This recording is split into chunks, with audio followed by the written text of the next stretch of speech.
Estoy seguro que si te pregunto cuáles son las zonas del mundo con mayor biodiversidad, me decís las selvas. Y está bien, las selvas tienen una biodiversidad muy grande, pero si tuviésemos que elegir un segundo paisaje para que ocupe ese segundo puesto, serían las montañas. Siempre hablando de ambientes terrestres, porque si nos metemos al mar ya es otra cuestión. La particular geología de las montañas favorece que ocurran fenómenos, procesos evolutivos y ecológicos que favorecen a que en estas zonas haya una biodiversidad notable. Para ponerlo con algunos datos, las zonas montañosas cubren aproximadamente un cuarto de nuestro planeta, pero albergan entre un 50 y un 80% de las especies. Las estimaciones van entre el 50 y el 80, así que podríamos estar seguros que más del 50. Y hay un concepto que es el de puntos calientes de biodiversidad, que se refiere a zonas que son extremadamente ricas en biodiversidad y por ende conservar esas zonas es importantísimo. Muchos de esos puntos calientes corresponden a zonas de montañas. Los Andes tropicales es uno de estos puntos calientes de biodiversidad. Una sola montaña en Ecuador puede tener más biodiversidad que un país europeo.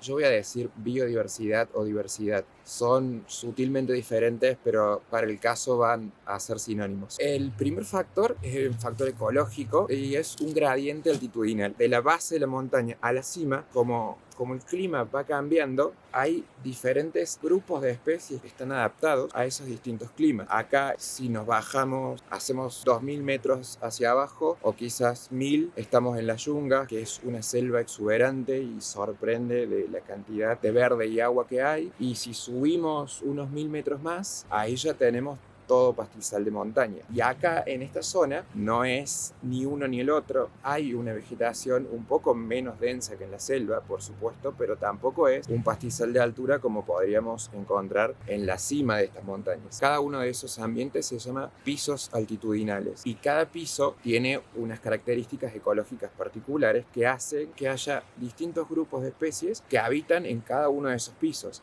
Entonces, al tener un desarrollo vertical, la montaña, en quizás 5 kilómetros tengo más diversidad que en 5 kilómetros de llanura, porque si yo camino 5 kilómetros es muy probable que lo que haya en este otro lado sea exactamente lo mismo que lo que hay acá. Ahora, si yo hago 5 kilómetros desde el nivel del mar hacia arriba, voy a pasar por una gama de pisos muy grande y a los 5 kilómetros de altura ya prácticamente no va a haber nada. Desde el punto de vista evolutivo, las montañas también favorecen la especiación. La especiación es el proceso evolutivo por el cual dos especies divergen o se genera una especie a partir de su especie antecesora. Y esto ocurre porque un subgrupo se separa del resto del grupo. El pequeño grupo este que está aislado y separado se ve forzado además a adaptarse a otras condiciones. Entonces, como ambos grupos van a estar adaptándose a condiciones distintas y a su vez van a estar aislados, lo que va a impedir que entre ellos se reproduzcan, van a seguir caminos evolutivos diferentes. Entonces, ¿cómo es que las montañas favorecen ese proceso de aislamiento? Y hay una teoría en biogeografía que se llama biogeografía de islas, que justamente nos habla un poco de cómo es este proceso evolutivo de las especies que quedan aisladas. Pero lo importante de esta teoría y que se puede extrapolar a las montañas es que se pueden considerar a las montañas como islas en el medio de una llanura. Entonces, cada montaña, cada zona montañosa va a ser una isla y ahí dentro de su isla van a aparecer especies que quizás no estén en la isla del frente. Detrás mío hay un río y este es otro de los factores que hace que haya más diversidad en las áreas montañosas.